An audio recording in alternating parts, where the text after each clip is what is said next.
Eu até faço uma brincadeira, né? Que todo mundo tem que ser mão na massa. Quer dizer, se eu preciso de alguma coisa, ou se alguém precisa, o outro tem que se oferecer e não falar, esse é meu espaço, eu só trabalho com isso. Sei.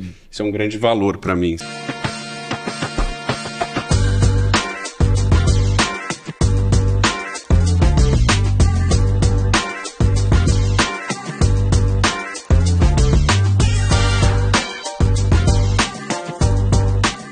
Bem-vindos ao Reset Podcast, a mais uma edição. Agora vamos falar com um estilista que a gente ama muito, de uma das marcas mais celebradas e sólidas do Brasil e de São Paulo, Eduardo Mafustouti. Tudo bem?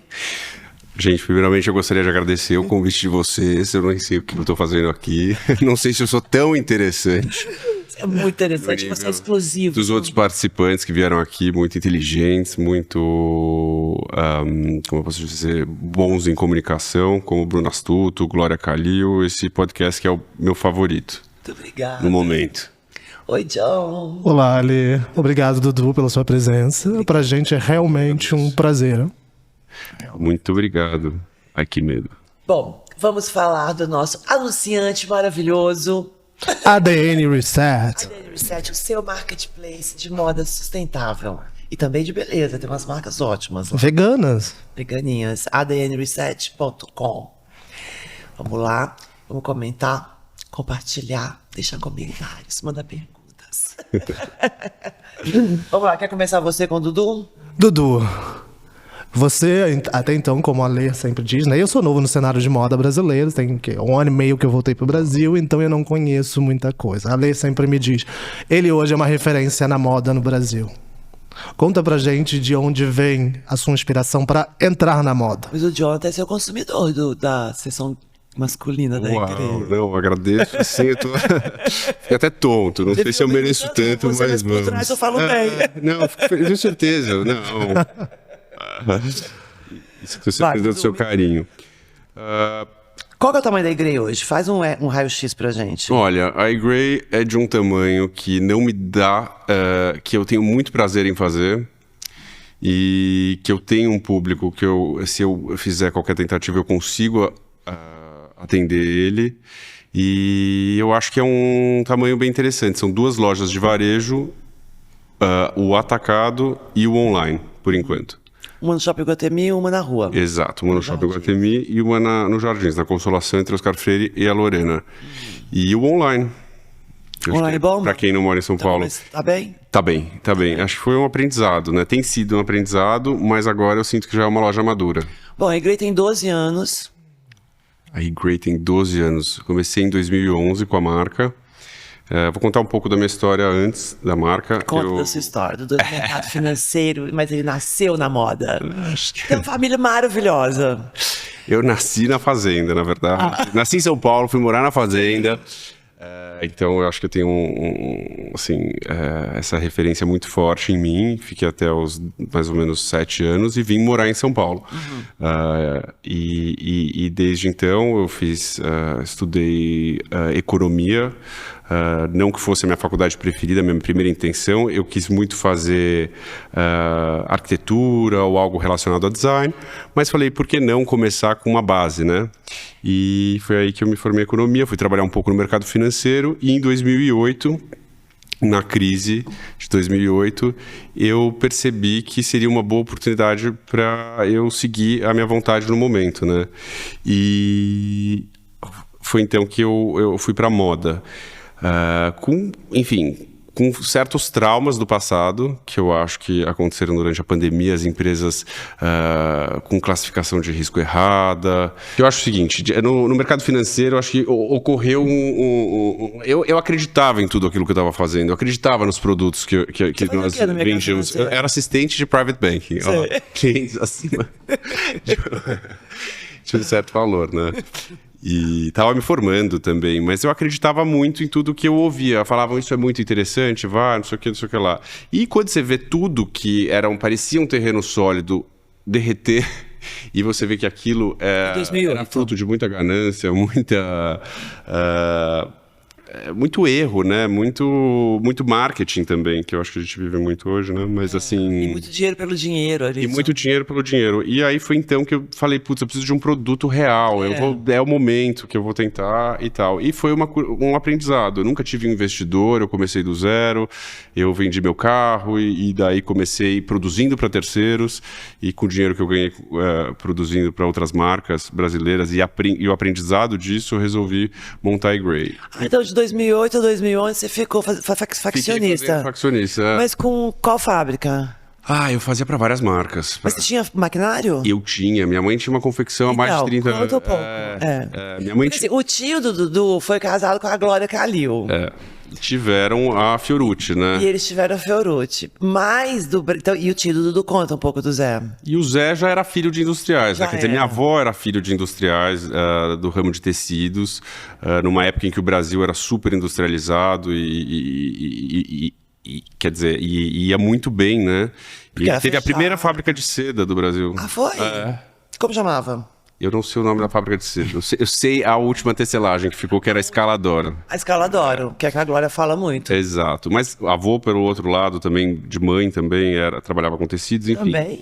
Os árabes trabalhavam muito com tecido. Porque você é árabe de pai e mãe. Eu sou árabe por parte de mãe. De voz.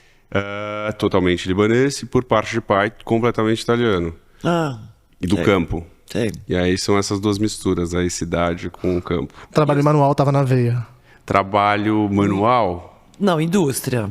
Não manual de estar no campo, o que eu digo de estar lá, não viver na nuvem como era o mercado financeiro. Total. Vive na nuvem. Povo na nuvem, eu acho que o sentido da natureza de você ver crescendo, você ver a luz mudando, a chuva chegando, o tempo da natureza, ele é diferente da cidade, né? E talvez isso esteja impresso em mim. Meu pai também era artista plástico, então vi todas as fases dele, com pintura, escultura. Mas você tem lembrança de você pequeno indo nas fábricas de tecido, na confecção de sua mãe? Porque sua mãe tinha uma grande confecção que fez muita coisa para dar azul e para várias outras. Fez para várias outras. E quando eu entrei também, ela já estava terminando, ela estava parando. E foi aí que eu comecei a fazer private label, em 2008. Ela já queria parar. E cadê a fábrica? A fábrica já não tinha mais. Eram os maquinários das fábricas nas casas dos faccionistas e tudo terceirizado. Já era... Entendi. Já não era mais industrializado quando eu entrei. E as fábricas se desfizeram. E aí a gente, enfim, já estava desfeita a fábrica quando eu entrei, mas eu continuava fazendo facção para terceiros, quer dizer, eu comprava o fio, levava para tecer num lugar, costurar em outro e entregava o produto acabado para as marcas. Qual foi então o clique que veio até a sua mente de decidir de parar de ser faccionista para ter então a Grey? Eu acho que sempre foi uma vontade, né? Mas eu sinto que talvez fosse uma insegurança. Eu sinto que tudo que eu tenho que fazer o melhor possível. E eu realmente não estava preparado quando eu saí do mercado financeiro. Então foi um aprendizado muito grande produzir para os outros, entender como funcionavam as empresas que já estavam no mercado, todos os processos delas, desde criação, recebimento, enfim, coisas que não são tão interessantes, né, como design, mas o funcionamento por trás. E daí, quando eu senti uma certa bagagem, eu acreditei. E você começou pela loja ou começou pela marca? Imagine, comecei vendendo para amigos e para amigos de amigos. E assim que foi. Foi super devagar, super orgânico o crescimento. A primeira loja a gente só abriu em 2014. 3 anos depois. 2013, 2014, e hoje qual que é o tamanho da igreja? 3 anos depois. É esse que eu já falei. Não, quantas pessoas trabalham lá? Não, 2 lojas, mas quantas pessoas trabalham? Quantos funcionários você tem? Eu tenho em torno de 30, 40. 30, na sua folhinha de pagamento. Ai, gostosinho. Não é muito. E a gente tenta. Eu até faço uma brincadeira, né? Que todo mundo tem que ser mão na massa. Quer dizer, se eu preciso de alguma coisa, ou se alguém precisa, o outro tem que se oferecer e não falar, esse é meu espaço, eu só trabalho com isso. Isso é um grande valor para mim, sabe? Dentro do seu gerenciamento. Claro. Que mais? E o seu processo produtivo hoje, como ele funciona? O processo produtivo, ele é... Eu tento encontrar onde é melhor para cada artigo. Então, com o volume que eu tenho hoje em dia, eu consigo talvez produzir... talvez não. Consigo produzir malharia no Peru, que eles são muito bons. Eles têm uma matéria-prima excelente, um algodão incrível. Eles têm alpaca também, naquela região, que é uma lã muito boa. A gente importa muitos tecidos de uma marca italiana, mas que produz na Bulgária. E aí vem os tecidos e a gente industrializa aqui. Tem parte que é feita na China, ali próximo à Mongólia, uma região que produz muito cachemir. E também, assim como no tecido, tem muitos fios que a gente acaba importando e industrializando aqui. Que eu acho que é o tricô, que é o carro-chefe da marca. Ainda é o carro-chefe. Ainda é o carro-chefe. Quantos por cento? Metade da marca, assim, será? Não. Menos. Acho que menos. Menos, né? Mas foi progressivo, assim. 2013 começou só como tricô. 2016 começou a alfaiataria. 2017 o masculino. E agora... Fico apenas pensando na dor de cabeça que deve se lidar com todos os impostos de exportação trabalhando com outros países. Então, a gente não exporta, né? A gente importa. Importa, desculpa. Não acho tão complexo. São muitos, os impostos são muito altos, a carga tributária, mas de complexidade eu não vejo tanto. Eu acho que tem a questão de você ter que pagar antecipado, e quanto a se você compra de um fornecedor brasileiro, você tem um prazo, né, para pagamento. Então, que você compra fora do Brasil, você tem que pagar antes. Você tem que pagar antes. Que Pra legal. liberação na aduana. Pra liberação? Talvez Pra pelo liberação na tamanho. aduana, como que foi? Para liberação da aduana também, viu? Vocês estão interessados nisso? Tamo. Porque é uma dor de cabeça. Eu trabalho com algumas marcas e, assim, sempre que o produto chega, é assim... Talvez você não tenha um bom despachante. Posso te passar depois. Agência de telefones nesse podcast. Eu acho que você tem profissionais que trabalham com isso. Não sou eu que faço a importação totalmente interna. Eu tenho despachante, tem trading, tem outras empresas que auxiliam, né? Porque o Brasil não tem tecido. Mas antes da gente entrar nessa questão, eu queria saber o seguinte: como você define o estilo da Igrey? Eu acho que a Igrey, ela tem um lugar no mercado que foi se expandindo, né? Ela começou só com tricô, mas hoje em dia o que eu posso dizer é que acho que a gente encontrou um mercado muito carente de um produto clássico e com qualidade. Aí as bermudas. As bermudas? Meu irmão já roubou 3 e eu fico assim, enlouquecido com ele. Sério, ele roubou? As bermudas. Que bom. Não sei se você lembra, mas Tá bem usado, um pouco larguinho, tá sendo sabe? usado. Ela era verde, com os bolsos enormes, um pouco mais larguinha, sabe? Não, assim, talvez Nossa, aqui com essa luz, com você na frente, mas eu posso falar que acredito também. Que lembro, mas não. Mas qual que é o estilo? É quite luxury? Eu acho que Você a experiência de fazer um clássico atualizado é essa. Talvez atualizado. Esse nome não dá, né? Não? Quite luxury? Não, o clássico atualizado, não. Não, eu não tô falando de Quiet Luxury. Você quer falar sobre Quiet Luxury? Não, eu quero falar de clássico atualizado. Então vamos lá. Quer saber o que é a Igrey? Como você define a Igrey? Eu acho que é um produto que é clássico, com uma bossa e adaptado para o mercado brasileiro e com qualidade. Um produto que passa de uma coleção para outra. Por exemplo, eu tô com uma jaqueta aqui da primeira coleção masculina de 2017. Ela poderia ter sido feita hoje. E é assim que eu vejo, talvez, a moda, e é assim que eu sempre procurei me vestir, não encontrava, até eu era esse cliente carente desse produto. Eu sinto que tem muitas marcas clássicas no mercado, talvez não com a mesma qualidade, talvez não com a mesma bossa, talvez... Com a mesma comunicação, talvez? Com a comunicação... É muito difícil fazer até o simples. Eu sinto que dá muito trabalho. Nossa, o Dudu trabalha muito, fica lá o dia inteiro, aquele monte de gente, aquele monte de roupa, e é incrível. Fazer até, acho que até tirar roupas, né? Porque a gente tem muitas ideias e no processo criativo a coisa vai crescendo e aí a gente tem que, enfim, pensar o que é mais essencial, realmente, qual que é a lacuna do mercado. Eu acho que criatividade não é só mostrar ela toda. Eu acho que ela tem que caber dentro do mercado, né? Talvez pelo meu background de economista e de administrar também uma empresa que foi essa que fazia facção para os outros, eu posso estar dando certo, né? Por mais tempo. Eu acho que se você vai pensar em casos históricos, é claro que a comparação aqui, não quero soar pretensioso, mas do Pierre Berger e o Saint Laurent, acho que não existiria o Saint Laurent sem o Pierre Berger. Nesse caso, eu tenho um pouquinho dos dois. Mas em outra escala, né? O lado administrativo e o lado criativo. Você é bem pragmático, né? Sou capricorniano. Vocês nunca participaram do São Paulo Fashion Week, né? A gente não participou. Por que você não quer fazer desfile? Eu fiz um desfile uma vez. Eu tenho muita. Eu acho que é uma forma muito interessante de apresentar uma coleção. Na loja. Não, onde que foi o desfile? Foi numa galeria de arte. Faz uns. Acho que eu fui. 2016, talvez. Eu acho que é uma forma muito interessante de se apresentar uma coleção. Talvez não a única. E é uma forma que, talvez pela minha expectativa, talvez de ter convivido muito com o Pedro, com Glória, com o Reinaldo e conhecer um pouco mais o mercado de fora, eu acho que tem que ter um padrão de qualidade muito interessante, de iluminação, de casting, de criação, de execução.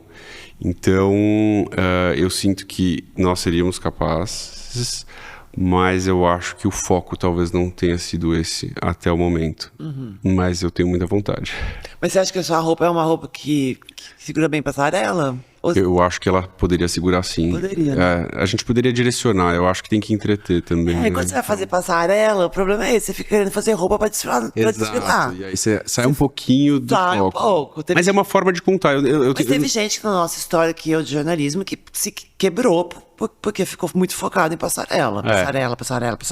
E você tem um outro calendário acontecendo, né? Enquanto a passarela está acontecendo, você tem o atacado, a semana de atacado que você vende para todo o Brasil, para as multimarcas que revendem a iGray, e também as próprias demandas das lojas e internas. Claro. Então, talvez por isso não tenha feito tanto sentido. Se eu estiver muito bem estruturado, conseguindo dar conta de tudo perfeitamente, eu acho que pode ser uma boa experiência. Você acha que talvez, então, partindo do pressuposto que você conta pra gente todo esse seu histórico de surgimento, primeiro você vem de facção, depois você vem para uma coleção, você vende para amigos, para depois ir para uma loja onde todo o seu, digamos, um pouco do seu nome já estava mais ou menos assim estabilizado entre o que seria a iGray como marca, e se a gente compara com outras marcas que vêm hoje para o São Paulo Fashion Week, ainda tem todo um histórico a ser traçado. São marcas novas. Com certeza.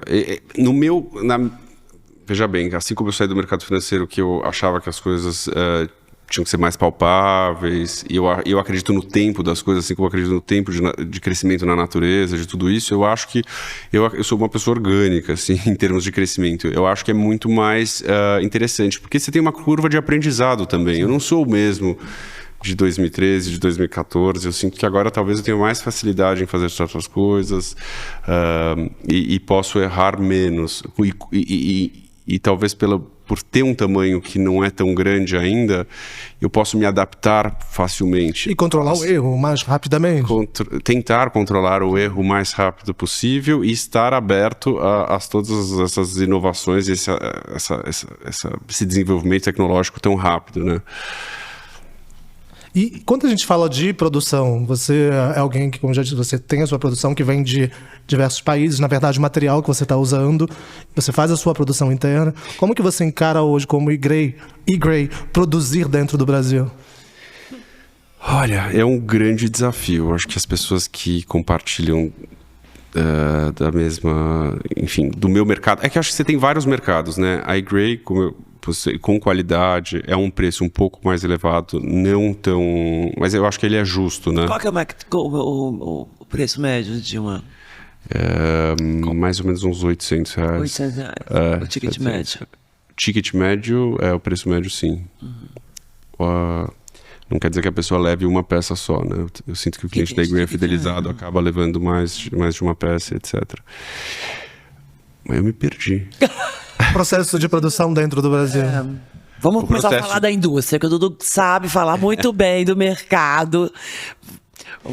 Eu não posso, assim, eu não tenho como falar da indústria em geral, Sim, né? Imagina a sua experiência como Para minha experiência como iGray, eu tenho muita dificuldade. Eu sinto que o Brasil passa por um processo de desindustrialização desde os anos 90 muito grande. Hoje em dia, são poucos corajosos, inovadores que ainda estão aí sobreviventes a todas essas oscilações de mercado e todas essas condições muito complexas de serem superadas.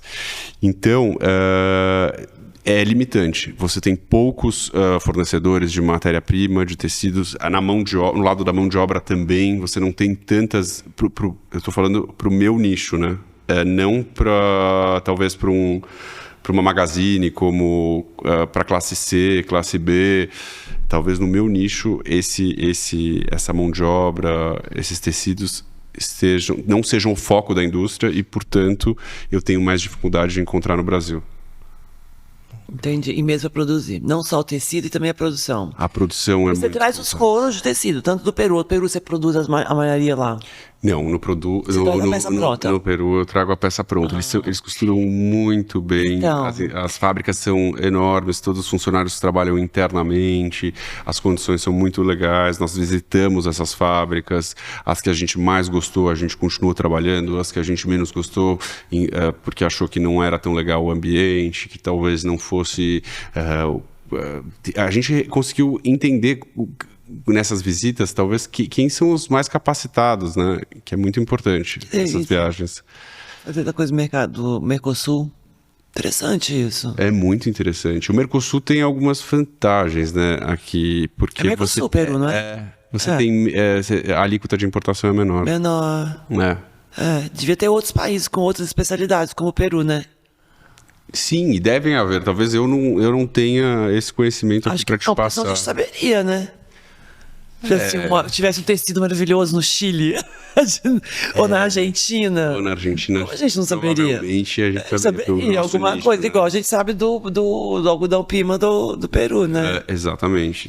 Agora, o que você tá vendo? Assim? E eu também importo tecidos turcos, também esqueci de falar. Enfim, turcos? Eu gosto muito de trabalhar com o maior leque de opções possíveis. Sei. É uma busca, eu adoro tecido. Eu entendo desde a fiação, da torção do fio, da construção do tecido. Para mim isso é muito importante. Não dá para começar a construir uma roupa interessante sem ir lá para trás, sabe? Então o seu processo de qualidade é bem diferenciado, digamos assim. Olha, eu não posso falar sobre mim mesmo, mas a minha tentativa sobre isso é ser o maior defensor da sua causa. Eu acho arrogante, sei lá. Não é arrogante. Não, você não tá dizendo que você é o melhor e o único do mercado. Não, mas eu tento muito. Eu tenho uma atenção muito grande. Se eu tô sempre em busca de um produto melhor, de fazer da melhor forma possível. É uma jornada. Uma jornada. Tá tão bonzinho. Tô imerso a isso. Tão bonzinho. Vai, faz a colinha. Não, gente, ontem a gente conversou horas, né? E a gente falou de um pouco de mercado, de tudo que tá rolando, né? O Haddad e o Lula lançaram recentemente um manifesto de industrialização, né? E a gente vem falando, né? E assim, a indústria da moda sempre foi uma indústria que nenhum governo prestou muita atenção, né? Qual que é o apoio? Quando vocês falam assim... A indústria da moda ela é muito grande se você olhar como cadeia, né? Talvez partes da cadeia tenham sido muito... a comercialização, até para exportação, você tem agências de exportação, Apex. Eu já vi incentivos nessa parte. Não, a gente está falando de produzir roupa dentro do Brasil. Por exemplo, ontem você estava falando para mim, se a Shein pode trazer a roupa, por que a gente não pode trazer uma máquina sem imposto? Eu acho que o ideal para você ter o maior controle da produção seria, claro, você ter tudo verticalizado. O que é verticalizado? É você ter a fiação... Dentro do país. Dentro do país. A tecelagem, a confecção. E não só, como tem muito atualmente, pelo menos, novamente, no meu nicho, que e também acho que nos outros nichos isso acaba acontecendo, a parte da criação, comercialização, né? Que eu acho que é isso que o Brasil talvez esteja mais desenvolvido. Focado no serviço, no varejo, em vez de focar na produção. Exato. Inclusive, essa foi uma das críticas que o Ferreirinha, que veio aqui, falou com a gente, estava conversando com a gente no outro dia, onde o Brasil ele tem a produção do produto primário em si, ele envia o produto para o exterior para, por exemplo, a laranja. Tem a commodity. A laranja, envia a laranja para o exterior e aí depois ela volta como suco. sabe? O Brasil é isso, Mas o Brasil é isso. Vai a seda, volta, vai o casulo, volta a roupa. Vai o algodão, volta a jaqueta. Eu não entendo também, mas a gente produz muita celulose, né? E a viscose, que é tudo... Não, eu acho que agora eles estão abrindo fábricas e fábricas. A Suzano tá entrando na moda. Mas aqui no Brasil, a fábrica... Não, eles abriram uma fábrica lá fora, mas tem uma fábrica gigante em Minas que tá abrindo. Não, é estranho. Uma fábrica em Minas. Mas aí é pra produção... De quê? De viscose? Acho que é. Viscose, liocel. Vamos pesquisar. Eu tenho muita curiosidade sobre isso e... Enfim, quem sabe? Mas viscose e liocel é uma parcela tão pequena do mercado, né? Porque assim, acho que o grande mercado... Muito bom, inclusive pro mercado brasileiro. Acho no seu, porque assim... Temperatura...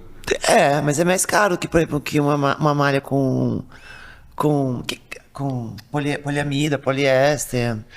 Olha, não. Às vezes às vezes não. Eu acho que não é bem isso. Acho que até a viscose ela pode ser muito interessante, porque ela pode ser muito... Depende do beneficiamento que você dá a ela. Ela pode ser muito suja. Exato, muito. até na origem ela pode ser muito suja. Ela pode ser limpinha, circular. Eu acho difícil lacrar. Assim como a poliamida, ela pode ser muito prática, porque ela reduz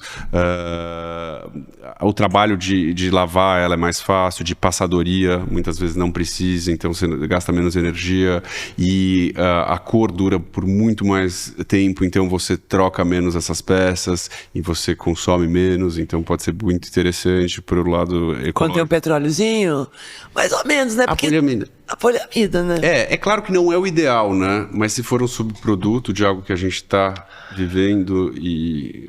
Ale, novamente, eu acho que esse ideal é muito difícil. E eu acho que todas as matérias-primas têm suas vantagens. É claro que tentar explorar o melhor delas e da melhor forma possível, quer dizer. Qual é a matéria-prima que você mais faz uso hoje na eGray? Lã. Né? São matérias-primas de origem natural, com certeza. Lã e algodão. Falei que tinha bastante lã. Por causa do tricô? Ou o tricô é misto? Não, você tem diversas lãs, né? Você tem a lã do cachemir, você tem o merino, que vai, enfim, na alfaiataria toda. Você tem a lã um pouco mais seca, né? Que é a lã da alpaca ou a lã outras espécies. E você tem outras raças, né? Espécie, fala para animal? Raças. Acho que pode ser espécie, não sei lá. Mas o Dudu... E no algodão também, você tem diversas espécies. E aí você tem que ver o que é melhor para aquele caimento que você almeja. Entendi. Você tem uma materioteca lá?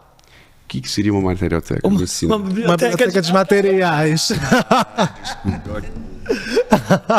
Tenho. Eu adoro uma cartela. Você tem um monte de coisa lá, eu vejo, eu frequento lá. Adoro uma cartela. Não, eu queria saber um pouco assim, como que a gente começou a falar qual que é o estilo da eGray, como você define a eGray. Eu queria que você continuasse mesmo me falando assim, o que você acha que é pra esse... O que tá usando na eGray agora?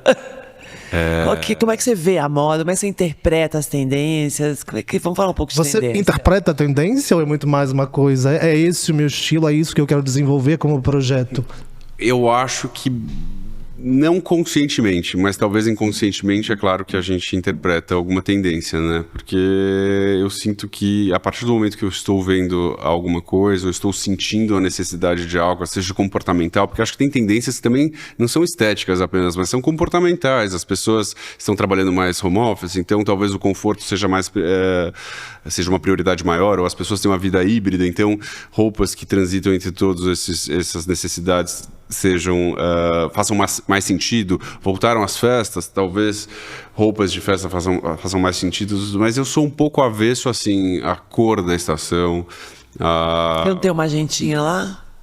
Não tem uma agenda? Um Pantone?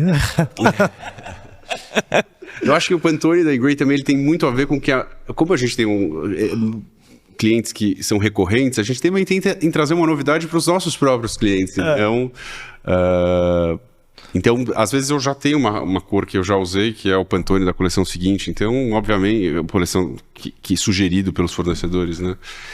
Então, eu levo muito em conta o meu ecossistema. Sim, mas você tem uma cartela de cores que seriam a sua identidade. Sim, bege, marinho, preto e off. Acho que são... É isso pra mim que mais me atrai em uma marca, sabe? A identidade dela em termos de cartela de cores. Que tem cores assim que pra mim não vão de jeito nenhum, sabe? Um amarelo, um rosa, não vai. Então, por isso, eu fico muito fidelizado com certas marcas. Talvez essas cores não se repitam todas as estações, mas elas até dão luz às outras cores, né? Eu acho que traz uma novidade na Arara. Você consegue até ter referência de uma peça quando você tem outra ao lado. Eu acho que o contexto é muito importante. Então, o uso das cores, nossa, é muito interessante. Acho que a minha parte favorita da coleção é desenvolver As cores. cores? Olha. É muito gostoso. Mas o azul branco, o azul off, o bege e o preto tem sempre? Tem sempre. Sempre? Tem sempre. E é engraçado, quando eu tinha loja no Rio, o que vendia muito mais bege. Eu não sei se eu tô aqui viajando, mas talvez porque eles tenham mais areia. Eu não sei, eu acho que reflete um pouco assim o azul marinho do mar. Eu acho que a gente também acaba usando mais roupas de acordo com o que a gente assimila mais, né? Então, eu sinto que sim. Você usaria muito cinza na praia? Não. Talvez na cidade não faça mais sentido. Faz muito. Eu, por exemplo, eu não gosto de usar preto lá em Caxambu. É uma cidade pequenininha, rural, assim, quase. Eu falei, gente, qual é o sentido de usar preto aqui o dia A inteiro? princesa Isabel não gostaria. Ia me reprovar. E eu acho que as tendências não levam muito, assim, essas muito prontas, elas não levam contexto em consideração, né? Que é muito importante. Agora, falando sobre isso, quer dizer, a gente tem toda uma questão aqui de identidade brasileira que vai muito pela nossa geografia, pelo nosso clima, etc. Né? Você consegue ver uma identidade brasileira ou você acha que a igreja não reflete a identidade brasileira, ou talvez uma identidade paulistana? Talvez novamente, eu sou nascido no Brasil, eu tenho muitas influências aqui do Brasil, mas eu também, todos os meus familiares vieram de algum outro lugar, seja do Líbano ou da Itália. Então essas referências também estão presentes em mim, né, na minha família, e muito em São Paulo, que é uma cidade que enfim, cresceu muito com essas imigrações. Então eu acho que talvez para São Paulo a identidade seja diferente de outros lugares, e eu não tenho A identidade do Brasil. não a identidade do Brasil, eu não tenho como definir talvez uma identidade única para o Brasil. É muito diverso. Eu acho que é isso. Eu acho que seria muito simples qualquer resposta que eu te desse. A loja é perto do Oscar Freire, ali no centro do Jardim. Quando chega um gringo ali, ele não quer comprar colorido? Quer. Ele compra. Talvez porque ele esteja indo para a praia também, né? Ou ele esteja indo para algum lugar. Então aquilo faz sentido para onde ele está indo. Sei.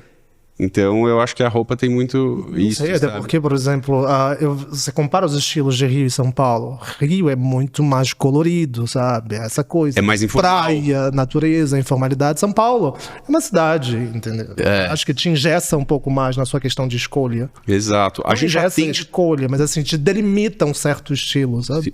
Sim, no atacado a gente vende para várias cidades, normalmente as capitais, porque é um produto mais nichado e mais não tão acessível. A igreja não é muito countryside. Não, o Brasil tem um countryside muito desenvolvido. Se você for pensar em cidades como Londrina, Ribeirão Preto, Cidades gigantes, né? São cidades gigantes e que tem essa influência do Você campo. vende multimarcas? Vendo. Então você tem mais, Tenho, do Brasil todo. Então eu acabo vendo, enfim, comportamentos levemente diferentes em cada um desses lugares, sabe? Do sul ao nordeste é muito diferente o que eu ouço, talvez, da necessidade das clientes. Por isso que eu acho difícil de definir uma identidade. Tem. Mesmo porque é um nicho, né? De mercado. Mas as clientes do nordeste pedem o quê? Elas talvez sejam um pouco mais coloridas, como você disse, do preto, né? Elas têm um clima mais quente, é óbvio, né? E então buscam tecidos mais leves, mais fluidos, e uma modelagem também que reflita isso. Talvez uma vida um pouco não tão formal quanto em São Paulo, quanto nas metrópoles. No Brasil a gente gosta de roupa muito justa, curta e colorida, né? Veja bem, eu não posso... Tops com barriga de fora. Você tá querendo... Suas escolhas. Essas são suas escolhas. Eu acho que... Porque você não fica pressionado pra fazer. Não, eu tenho um nicho muito claro. Tem muitas coisas até que eu tenho vontade de fazer ou expandir esse nicho, mas por enquanto eu tô muito focado nele. O que é uma coisa que não entraria na igreja hoje? Coisas que não façam sentido para os meus clientes. Um top barriga de fora. Não, isso a gente tem, que ele pode ter usado por baixo de uma roupa também. Sei, Ale, eu não tenho essas Babados, limitações. coloridos, com estampona. Não, Não acho que tem. se der vontade. Estampona não tem. Estampona, né, Grey? Tem. Babados. Não tem nada. Babado, talvez menos. Mas eu não gostaria de ficar preso a nenhuma definição. Tem uma definição. É isso. Eu acho que tudo pode ser, depende do contexto. Eu acho que uma coisa, ela ganha vida com o que tem em volta. E quando você olha pra Grey hoje, onde você quer chegar com ela? Olha, eu quero continuar crescendo sem perder a qualidade, sem perder a identidade e saudável, para que não aconteça com muitas marcas do passado que tiveram problemas financeiros que não estão mais presentes aqui. Posso citar algumas, como o Iclô, Maria Bonita, que são marcas admiráveis. Gente, a loja da Fórum fechou na Oscar Freire já faz tempo. Eu acho que isso já é um grande desafio. O quê? Sobreviver, crescer organicamente para que Sobreviver já é um desafio. É? Sobreviver já é um desafio. Sobreviver é um desafio, é claro. Crescer é um outro desafio, né? É possível, mas sem perder... Se tiver que abrir mão de alguma desses valores, eu acho que eu não... E você sente que exista no Brasil hoje um fenômeno como existe na moda europeia, onde os grupos vêm dominando e comprando essas pequenas marcas e trazendo para dentro de Sim, si? Tá? eu acho que há uns 2 anos atrás, acho que deu uma parada agora, mas houve uma consolidação, principalmente para esse segmento de mais uma renda maior. E... Mais com a renda maior. Eu achei que você ia falar Animale com Hering. Também teve Animale com Hering, que é um número muito grande, né, de faturamento da Hering, mas teve também com a Cris Barros. Com a Carol Barros. Com a Carol Barros, com a influencer nativosa, com... Enfim, houve um processo de consolidação, talvez, mas eu sinto que talvez não no meu nicho, exatamente. Eu não sei. Eu vejo uns amigos assim, em Londres, a principal reclamação deles é... Teoricamente seria financeiramente muito favorável para mim, mas eu perderia muito do meu poder de criação, porque eu estaria submetido à vontade de alguém que está em cima, sabe? Mas você com um chefe em cima de você, isso não ia dar conta, Dudu? Acho que não. Não, eu já tive chefe. Eu sou muito amigo dos meus chefes da época do mercado financeiro, assim, inclusive vamos entrar. Eu te dizendo, você tem que produzir, você tem que vender a todo custo. Lá na igreja, Dudu, tipo, você manda lá, você não vai ir lá. Eu tenho uma autonomia muito grande, né? Talvez dentro de um grupo... o foco seja outro, mas veja bem, se forem pessoas muito competentes e que tragam... Que agreguem. Em termos de produção, por que não? Mas por enquanto não é meu interesse. Eu estou indo muito bem sozinho, então não é algo que eu estou buscando no momento. Entendi. Deixa eu te perguntar uma coisa. A gente tem umas perguntas aqui fixas, que é assim, qual que é a atitude sustentável que você tem, que você se orgulha mais? Então, eu acho que é ter a consciência e toda escolha eu poder ter o menor impacto possível. Então, eu acho que é uma atitude diária. E uma coisa que eu posso não... e eu acho muito importante a gente ter essa, talvez, consciência de que não é um processo fácil e talvez não generalizar, sabe? Então não é porque eu tenho uma linha sustentável que eu vou dizer que eu sou a pessoa mais sustentável do mundo. Isso não greenwashing. Greenwashing. Eu acho que a gente vive um problema sério agora. Sustentabilidade é uma pauta da igreja? É uma palavra internamente, sim, mas para os clientes, porque é isso, sustentável é não comprar, né, como você mesmo fala. O processo de compra, ele talvez não seja muito sustentável. Pela perspectiva de que talvez isso gere algum resíduo. Vai lá e pede, gente. Exatamente. Não, você chega lá e fala, Dudu, me dá uma roupa. Não, é claro que é sustentável, mas assim, desenfreadamente não é. Não é, e a igreja tem uma moda mais duradoura, mais... neutra no sentido... Exato, eu acho que é isso, as escolhas mas isso aí você faz das matérias-primas, você é pessoa física, quanto do design. Você é pessoa física, o que você faz, você acha que é sustentável? Eu acho que as mesmas coisas que eu compro para a Grey, eu também penso para mim, para minha casa, as embalagens, tentar evitar plástico, é muito básico. Lavar os potinhos, usar vidro. Não é com você, porque a gente tem essa piada. É que todo mundo vem aqui e fala de lavar potinho. E o Jonathan... Lavar potinho. Fábio, o Jonathan não gosta, eu Não, adoro. é que eu não gosto, é porque eu acho engraçado. É só isso. Tem que, né? Para descartar, né? Para fazer o quê? É porque, por Ok. exemplo, alguns lavam para descartar e outros lavam para reutilizar. Entendeu? Eu tento evitar a compra de produtos que tenham que lavar o potinho. Se for possível, acho mais fácil. Entendi. E o que seria assim, um filme ou um livro que você acha que você gostaria, que você acha que mudou sua vida, que seria legal você dividir com a gente? Ai, pergunta complexa. É difícil escolher um. Você tá perguntando... Succession. Nossa. Ele não me passou esses dias. O que Posso citar vários Woody filmes Borges do Succession, do... Eu passei, eu recebi, né? O PDF. Eu acho que tem muitos filmes interessantes. Talvez, sim, uma grande referência sejam os filmes, leitura, meu próprio olhar sobre as coisas são grandes referências para minha criação. Agora, filmes, feche um pouco mais a sua pergunta. Fala um filme que você assistiu recentemente que te marcou. Recentemente, daí é muito fácil. Recentemente mais fácil. Ou alguma coisa que te tocou de sustentabilidade, né? Em termos de sustentabilidade. Não só. precisa. Não precisa ser. Liberou. Na verdade, a Lê, ela ama livros e filmes, então ela tem isso na veia dela. Tem um livro, né? Você lembra, né? De filme. Eu gostei muito, que me veio à cabeça, talvez o primeiro livro que eu tinha me apaixonado pela leitura é Shogun.